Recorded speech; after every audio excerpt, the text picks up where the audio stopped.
नमस्कार विद्यार्थियों, मेघराज गुरुकुल में आपका स्वागत है। और आज जो क्लास आपके लिए लेके आए हैं वह है आपका रीजनिंग का जो टॉपिक है कोडिंग डिकोडिंग, संकेतबद्धता या कूट लेखन कूट वाचन, उसकी कंप्लीटली पहली क्लास है। और पहली क्लास में बिल्कुल बेसिक चर्चाएं अपन करने वाले हैं, जिससे अपन बात करेंगे आपके सामने नामों कूट और संकेतों कूट की। देखो कोडिंग डिकोडिंग की अगर हम बात करें, आपके सामने कूट लेखन कूट वाचन की बात करें तो इसमें कोड भाषा को आसान भाषा में बदलना कोडिंग कहलाता है और आसान भाषा को वापस कोड भाषा में बदलना डिकोडिंग कहलाता है। तो इस प्रकार से पॉसिबल है। तो ये काल्पनिक घटना है, देखो ये कल्पना में किया जाता है जो भी किया जाता है। तो ये सपोज करो इस घटना के सारे पात्र जो है वो काल्पनिक है, मैं समझूंगा, तुम समझोगे, पेपर वाला समझ जाएगा। लेकिन बाहर अगर किसी को बोलोगे आप तो देखो पीट भी सकता है आपको, क्योंकि काल्पनिक बातें होती है सारी जितनी भी बोली जाए। सपोज कर सकते हैं अपन, किसी का नाम सपोज कर सकते हैं। जैसे मान लो तुम्हारे क्लास में एक लड़का बैठा है, उसका नाम मैंने चिंटू रख दिया।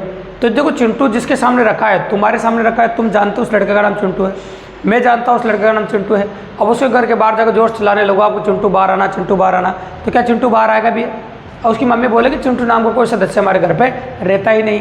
तो बताओ उसकी मम्मी ने ऐसा क्यों बोला? उसकी मम्मी ने इसलिए बोला क्योंकि वो उसकी मम्मी जानती नहीं उसके बेटे का नाम चिंटू है। तो कोड भाषा में अपन उसको चिंटू बुलाते हैं। जब कोड भाषा में अपन उसको चिंटू बुलाते हैं तो फिर अपन ही जानते हैं उसका नाम चिंटू है, तो और थोड़ी जानते हैं कि उसका नाम चिंटू है। तो वही सही बात है, पॉसिबल ऑफ इवेंट है। तो अपन यही बात करें आपके सामने, प्रैक्टिकली अप्रोच है कि भाई चिंटू अपन बोल रहे हैं तो फिर अपन ही जानते वो नहीं जानते। तो इसमें कल्पना में उसका नाम सपोज किया जाता है और कोड भाषा में रखा जाता है। तो ये बातें जो होती है देखो वो जैसे आर्मी से रिलेटेड कुछ इंपॉर्टेंट बातें हैं जो आपको समझ में आती है। जैसे मैं कहूँ आपके सामने, तो आर्मी की पिक्चरें आपने देखी होगी, और आर्मी की पिक्चरों में कई बार क्या होता है कि जैसे इस प्रकार से फोन पर बात करते हैं वायरलेस पे, मैं शेर बोल रहा हूँ, मैं चीता बोल रहा हूँ, ऐसी भाषा का प्रयोग क्यों करते हैं अभी? अरे भैया ऐसी भाषा का प्रयोग इसलिए करते हैं कि वो कोड भाषा में बात करते हैं, क्योंकि वायरलेस जो है वो फ्रिक्वेंसी पे चलते हैं। होता उसी फ्रिक्वेंसी पर आतंकवादी सुन रहे हो और इन्फॉर्मेशन लीक हो जाए, सही बात है। इसलिए मैं शेर बोल रहा हूँ, मैं चीता बोल रहा हूँ, बोलने वाला समझ गया कौन बोल रहा है, सुनने वाला समझ गया कौन बोल रहा है, तो फिर दूसरे तीसरे व्यक्ति को सुनाने से क्या मतलब है? तो ये कोड भाषा में चर्चाएँ की जाती है। और जहाँ पर कोड भाषा में बात होती है और जहाँ कोड भाषा में चर्चाएँ की जाती है तो वहाँ पर इस प्रकार से पॉसिबल होता है आपका बिल्कुल सिंपली और काफ़ी ईजिली। तो ये कोड भाषा में बातें होती हैं, ठीक है। अब कोड भाषा में दो तरह की वैरायटी आपको देखने को मिलेगी। एक तो नामों की कूट अपन बात करेंगे आपके सामने, और आज बात करेंगे संकेतों कूट। तो आज की क्लास में अपन कंप्लीटली दो टाइप कवर करने वाले हैं। तो पहली टाइप में अपन बात कर रहे हैं आपके सामने नामों के कूट। तो देखो यहाँ पर इस प्रकार के प्रश्नों को कई बच्चों को मन में एक बात आ जाती है, सर ये दुनिया के सबसे आसान क्वेश्चन नहीं है भी। अगर आपकी गलतफहमी दिमाग में से कचरा हो तो निकाल देना। सबसे पहले तो आपको असली आंसर पता होना चाहिए। अगर असली आंसर पता हो तो नकली बताना हालांकि कोई बड़ी बात नहीं है, वो कल्पना में है, लेकिन पहले असली तो पता हो आपको।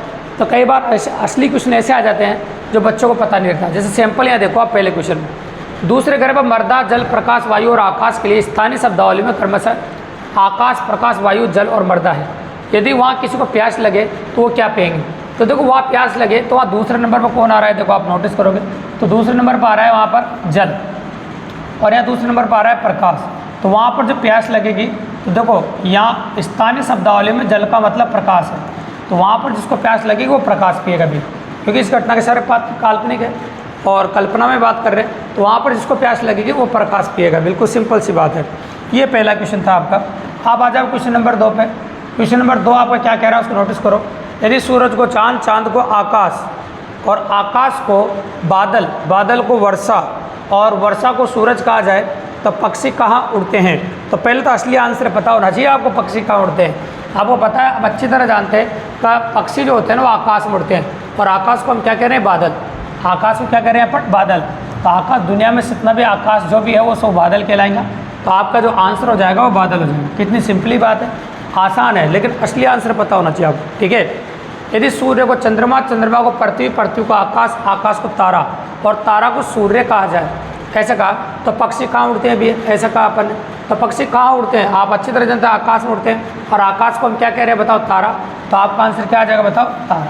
ये हो गया क्वेश्चन नंबर 3 का जवाब। आप बिल्कुल सिंपली और काफ़ी ईजिली, बहुत प्यारी प्रैक्टिस PYQ भी है, एग्जाम वाले क्वेश्चन है, तो आपकी प्रैक्टिस भी होगी ताकि आपको एक बार ये वीडियो देख लेंगे तो आपको अलग से कुछ पढ़ने की जरूरत नहीं पड़ेगी इसमें, और काफ़ी इजीली कर पाएंगे एग्जाम का अंदर क्वेश्चन। तो क्वेश्चन नंबर 4 देखिए, हम PYQ लेके आए हैं आपके सामने, प्रवेश एग्जाम क्वेश्चन है। यदि हवा को जल, जल को हरा, हरा को धूल, धूल को पीला और पीले को बादल कहा जाए तो मछली कहाँ रहती है? तो आप जानते हैं मछली पानी में रहती है, और जल में रहती है, मतलब जल को क्या कहा जा रहा है, हरा कहा जा रहा है। तो जल को हरा कहा जा रहा है, तो आपका जो आंसर हो जाएगा वो हो जाएगा आपका हरा, क्योंकि जल को जो कहा जा रहा है वो आपका हरा कहा जा रहा है। तो आपका जो आंसर हो जाएगा वो आपका हरा हो जाएगा, बिल्कुल सिंपली और काफ़ी ईजिली। क्वेश्चन नंबर 5 को आप नोटिस कीजिए, गौर से देखो। यदि पेड़ को पहाड़, पहाड़ को पानी, पानी को जंगल, जंगल को बस, बस को ट्रक और ट्रक को घर कहा जाए तो मछली कहाँ रहती है? तो आप अच्छी तरह जानते हैं कि पानी में रहती है। और पानी को क्या कहा जा रहा है? जंगल।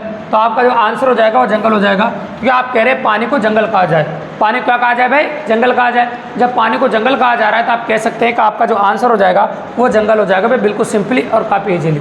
तो ये हो गया आपका क्वेश्चन नंबर 5। बिल्कुल छोटे छोटे और इजी क्वेश्चन होते हैं एक बार समझ में आने के बाद, तो काफ़ी इजीली अप्रोच है, कोई बड़ी बात नहीं। अब देखिए क्वेश्चन नंबर 6 क्या कहता है आपका, उसको नोटिस कीजिए गौर से।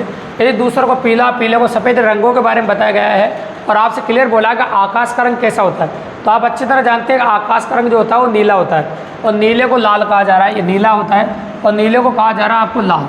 तो आकाश का रंग अपने यहाँ पर हो जाएगा लाल। तो काल्पनिक भाषा में अगर बोलेंगे अपन तो आकाश को लाल बोलेंगे, मतलब आकाश का जो रंग होगा आपका वो लाल हो जाएगा। कलर्ड वाले क्वेश्चनों की जो डिमांड है एग्जाम में वो काफ़ी ज़्यादा है, तो ये भी कलर वाला क्वेश्चन। इसमें बोला है स्वच्छ आकाश का रंग कैसा होता है, तो स्वच्छ आकाश का रंग क्या होता है? वो नीला ही होता है। तो नीले को क्या बोल रहे हैं अपन? नीले को सफ़ेद कहा जाए। नीले को क्या कहा जाए बताओ? सफ़ेद। और सफ़ेद कहा जाए तो आपका जो आंसर हो जाएगा वो सफ़ेद हो जाएगा। आपका जो आंसर हो जाएगा वो कितना हो जाएगा बताओ? आपका सफ़ेद, बिल्कुल सिंपली और काफ़ी ईजिली। ये क्वेश्चन नंबर 7 हो गया आपका। क्वेश्चन नंबर 7 के बाद अगली पॉसिबिलिटी आपकी जो बढ़ रही है वो आएगी आपकी 8, ठीक है। अब 8 नंबर में देखना आप गौर से देखिएगा। यदि सफ़ेद को काला, काले को लाल, लाल को नीला, नीले को पीला, पीले को भूरा और स्वच्छ आकाश का रंग कैसा हो, वापस यही पूछा है। तो नीले को क्या कहा जा रहा है? पीला। अगर आप नोटिस कर रहे हैं गौर से तो नीले को कहा जा रहा है आपका पीला, तो आपका जो आंसर आ रहा है वो आ रहा है आपका पीला। तो बिल्कुल छोटे छोटे सवालों कोई बड़ी बात नहीं, हम PIQ कर रहे हैं ताकि आपकी प्रैक्टिस बहुत ज़बरदस्त हो जाए और जब एग्जाम दे तो बहुत मज़ा आ जाए आपको। यदि ये भी कलर वाला क्वेश्चन है, यहाँ पर मानव का रक्त का रंग पूछा है और आप अच्छी तरह जानते हैं असली आंसर का मानव का रक्त का रंग लाल होता है और दुनिया का सारा लाल आपके लिए हरा है, क्योंकि आपसे क्लियर बोला है कि लाल को हरा कहा जाए। तो लाल को हरा कहा जाए तो आपका जो आंसर हो जाएगा हरा ऑप्शन में नहीं है, इसलिए आप कह देंगे इनमें से कोई भी नहीं। तो लाल को हरा कहा जाए तो आपका आंसर हो जाएगा हरा, बिल्कुल सिंपली क्वेश्चन नंबर 9 का आंसर और काफ़ी इजीली। बहुत सारे क्वेश्चन करने वाले भी है, इसलिए वीडियो के एंड तक बने रहे आप। संकेत और कूट वाले क्वेश्चन भी अपन करने वाले हैं आपके सामने। ये पॉसिबल ऑफ इवेंट है, अगर ईमानदारी से आप करेंगे तो बहुत मज़ा आने वाला है आपको, और गौर से देखिएगा। ये भी कलर वाला क्वेश्चन है, इसमें मानव रक्त का रंग पूछा है आपसे, तो आप जानते हैं लाल होता है और लाल को आपसे बैंगनी कहा जा रहा है। लाल को क्या कहा जा रहा है? आपसे बैंगनी। तो आपका जो आंसर हो जाएगा वो बैंगनी हो जाएगा, इसमें नहीं दे देते, ठीक है। यदि एक विद्यार्थी हर एक स्थान पर नीला, ये भी कलर वाला क्वेश्चन है, रक्त का रंग कैसा होता है? तो लाल को का स्थान पर पीला आ रहा है, लाल के स्थान पर क्या आ रहा है बताओ? पीला। तो आपका जो आंसर हो जाएगा वो क्या हो जाएगा? आपका पीला, बिल्कुल सिंपली और काफ़ी इजीली। ये क्वेश्चन नंबर 11 हो जाएगा। तो क्वेश्चन में कोई बड़ी बात है तो कितना फास्टली अप्रोच कर रहे हैं और सब एग्जाम क्वेश्चन से तो काफ़ी इजीली अप्रोच कर रहे हैं, देखो, और आसानी से हो रहे हैं, ठीक है भाई। इसके बाद देखो, यदि नीले को लाल, लाल को हरा, हरे को काला, काले को सफ़ेद कहा जाए तो घास का रंग कैसा होता है? तो आप जानते हैं घास का रंग जो होता है वो हरा होता है। घास का रंग कैसा होता है? हरा। और दुनिया का सारा हरा तुम्हारे लिए काला है, तो आपके लिए घास का रंग कैसा हो जाएगा बताओ? काला। क्योंकि इस घटना के सारे पात्र काल्पनिक है, तो हम कल्पना में बात कर रहे हैं। अब यहाँ पर पूछा आपसे दूध का रंग कैसा होगा, आप जानते हैं दूध का रंग सफ़ेद होता है और दुनिया का सारा सफ़ेद आपके लिए लाल है। दुनिया का सारा सफ़ेद आपके लिए क्या बताओ? लाल। तो आपका आंसर क्या हो जाएगा बताओ? लाल, बिल्कुल सिंपली। तो क्वेश्चन नंबर 13 का जो आंसर हो जाएगा आपका वो लाल हो जाएगा, बिल्कुल सिंपल और काफ़ी ईजी। अब आ जाते हैं क्वेश्चन नंबर 14 पे। इसमें पूछा है क्या सरसों के फूल का रंग कैसा होता है, और आप अच्छी तरह जानते हैं सरसों के फूल का रंग जो होता है ना वो पीला होता है, और पीले को हमारे यहाँ पर नीला कहा जा रहा है। पीले को हमारे यहाँ पर क्या कहा जा रहा है बताओ? नीला कहा जा रहा है। तो बताओ आपका आंसर क्या आ जाएगा? नीला। आपका आंसर क्या हो जाएगा बताओ? नीला। तो क्वेश्चन नंबर 14 का जो आंसर है आपका वो नीला हो जाएगा। देखो बिल्कुल सिंपल है और काफ़ी इजीली कर दिया आपने। अब आ जाओ क्वेश्चन नंबर 15 पे। 15 में क्वेश्चन की आखिरी लाइन पढ़ो, क्या पूछा है। ज़्यादा टाइम वेस्ट नहीं करना हो तो क्वेश्चन की आखिरी लाइन पढ़ा जाता है।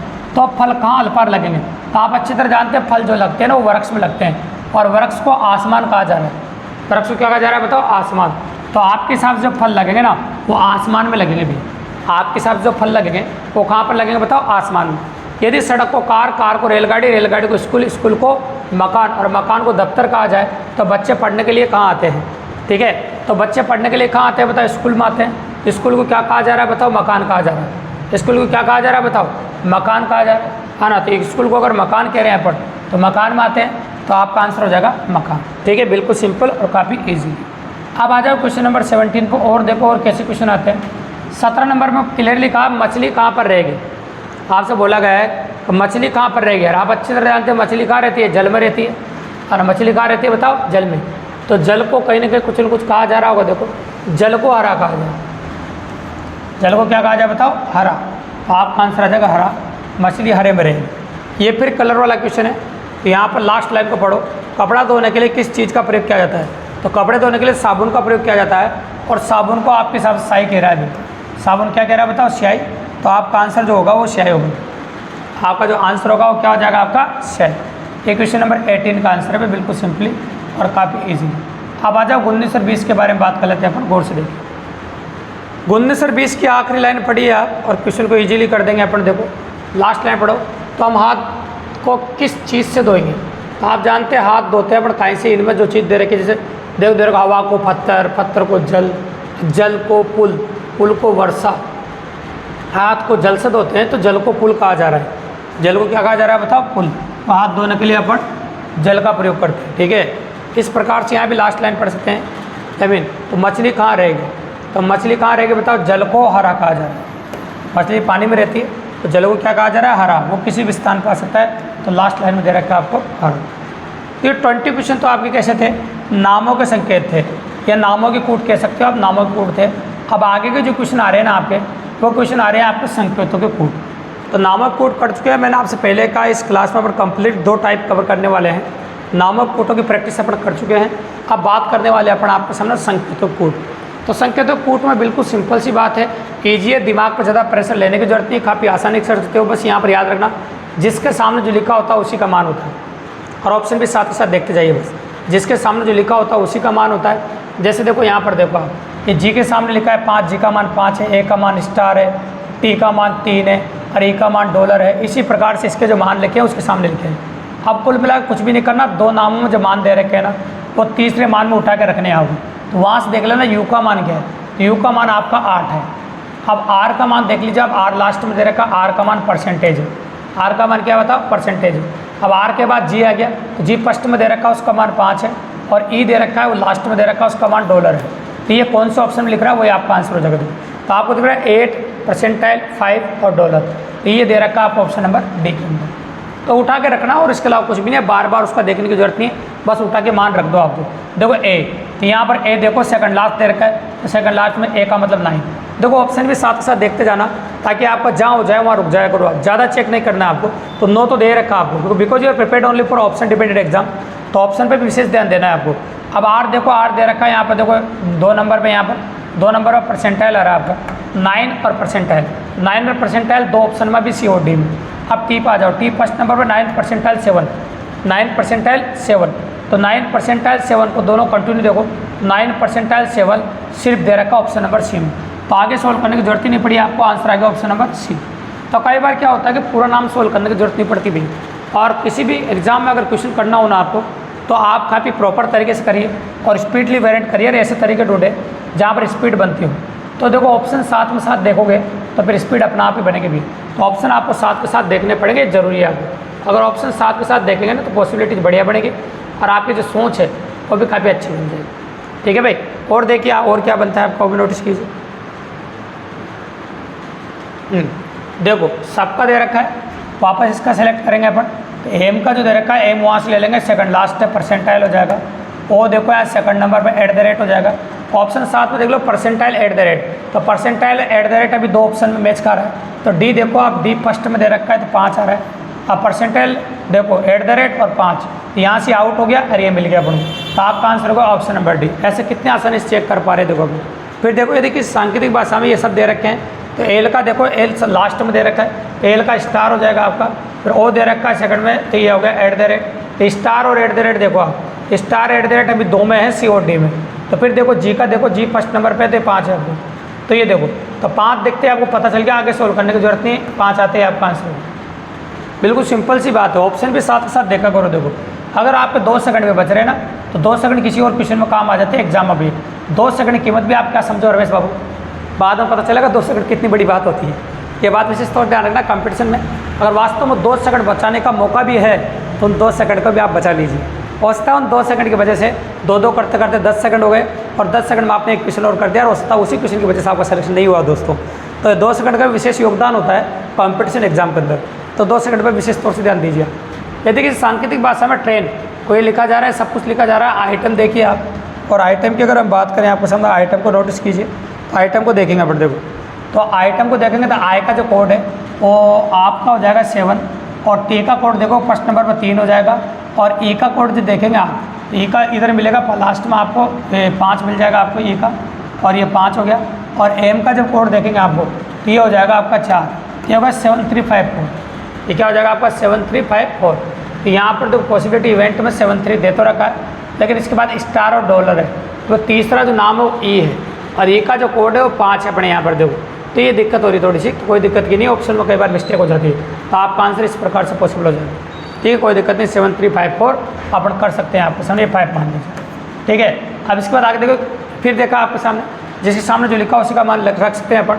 तो ये देखो आप ऑप्शन की मदद लिया करो, देखो कंपटीशन एग्जाम में अगर 2 सेकंड भी बच रहे हैं ना तो भी बहुत बड़ी बात होती है, हर जगह से 2-2 सेकंड बचाने के जो तरीके वो ढूंढा करो, तो 5 क्वेश्चन पर अगर 10 सेकंड बच जाए तो बहुत बड़ी बात होती है।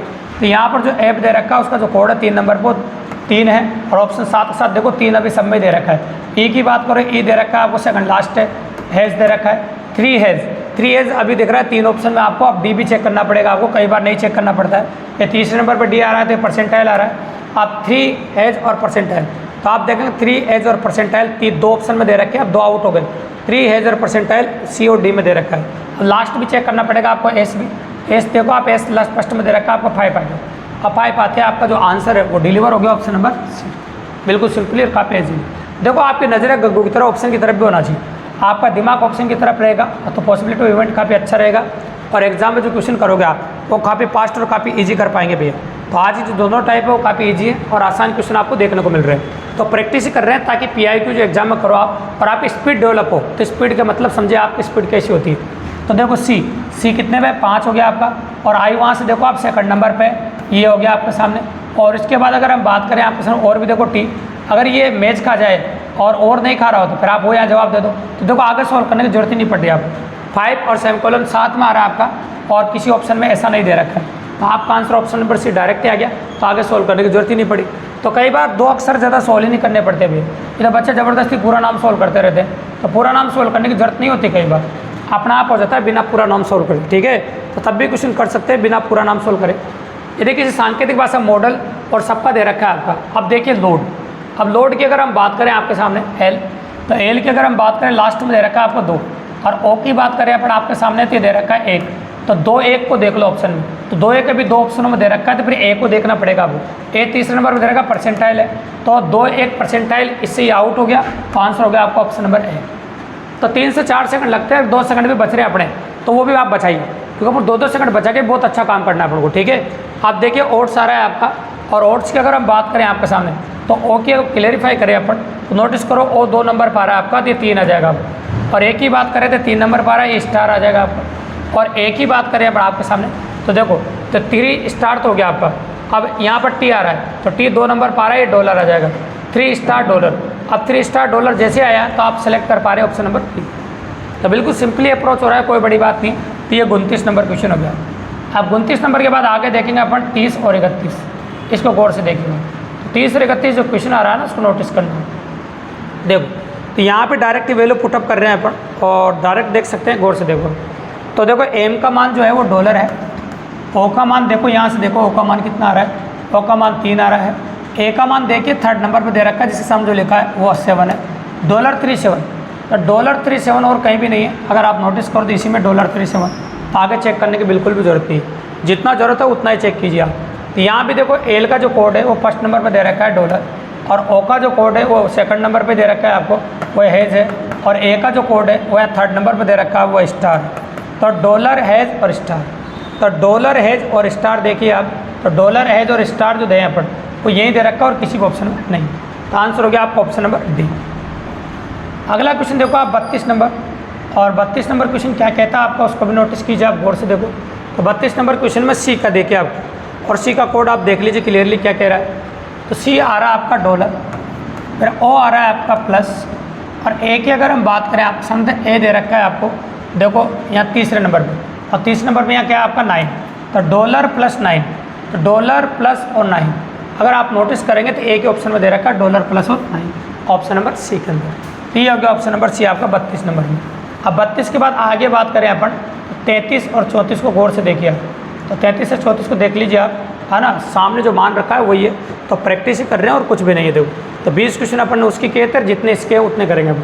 तो देखो डी का जो कोड है वो तीसरे नंबर पे वो डॉलर है, ओ का कोड 2 नंबर पे 5 है, और वी का कोड है वो लास्ट में देखिए सेकंड लास्ट है आपका स्टार है, और ए का जो कोड है वो देखो लास्ट में 7। इसको देख लो डॉलर 5 स्टार, है ना, डॉलर 5 स्टार और 7, ऑप्शन नंबर सी। ज़्यादा टाइम नहीं लगता है, तो डायरेक्ट लास्ट ऑप्शन पढ़ा करो, ये पता होना चाहिए इस प्रकार का जब प्रश्न आए तो मैच कैसे करते हैं अपन। तो डी सेकंड लास्ट है आपका, वो त्रिभुज दे रखा है आपको। और आई की अगर हम बात करें आपको तो ऊपर का है सेमीकोलन, तो आप नोटिस करना है इसके साथ साथ 2 में दे रखा है। अब ए का देखो सेकंड है, परसेंटाइल आ जाएगा, और इसके बाद एल है, एल फर्स्ट नंबर पर डॉलर है, इसको मैच कर लो आप, डॉलर है, परसेंटेज है, सेमीकोलन है और त्रिभुज है, तो ऑप्शन नंबर बिल्कुल सिंपल है, ये हो जाएगा 34 में आपका। और 34 के बाद जो लास्ट क्वेश्चन आज का वो 35 है। इसको कोर्स देखो, 20 क्वेश्चन तो अपन नामों के कोड पे लिए और 15 क्वेश्चन अपन संकेतों के कोड पे ले रहे हैं कोर्स। तो इसमें देखो डी का कोड कितना है, तो डी को नोटिस करो, लास्ट में दे रखा है आपको 7, है ना, फिर डी के बाद ई आ गया, और ई का जो कोड है वो देखो इसमें दे रखा है, इसमें भी लास्ट में दे रखा है, ये हेज हो गया आपका। और इसके बाद एस देखो, अब एस कहाँ पर मिल रहा है आपको, फर्स्ट में दे रखा है, फर्स्ट में आ रहा है @ तो 7 हेज एट द रेट, ये देख लो 7 हेज और @ वो एक ही ऑप्शन में दे रखा है आपको, ऑप्शन नंबर डी के अंदर। इस प्रकार से क्वेश्चन कर पा रहे हैं, तो आप भी नोटिस कर रहे होंगे कि 35 क्वेश्चन करने में हमको ज़्यादा समय नहीं लगा है। और आज का कोड का मकसद ये था, यहाँ पर जो संकेतों कोड थे तो स्पीडली इवेंट किए अपन ने, जिसके सामने जो लिखा होता है उसी का मान होता है, और इस घटना के सारे पात्र क्या काल्पनिक है। तो 35 जितने भी क्वेश्चन किए वो सारे बेसिक क्वेश्चन थे, और काफ़ी इजीली और काफ़ी आसानी से कर दिया अपन ने। अच्छी पॉसिबिलिटी एग्जाम में देखने को मिलेगी, काफ़ी अच्छे क्वेश्चन आपको देखने को मिलेंगे। दोस्तों वीडियो के साथ बने रहना, चैनल के साथ बने रहना, काफ़ी अच्छी प्रैक्टिस कराएंगे आपको, और एग्जाम में इसी प्रकार क्वेश्चनों को देखते रहो। हमारे चैनल को सब्सक्राइब कर देना दोस्तों, लाइक करना, शेयर करना, और अपने और दोस्तों को बताना था कि इसी प्रकार बेहतरीन क्लास हम रोजाना आपके लिए लेकर आते रहे दोस्तों। धन्यवाद।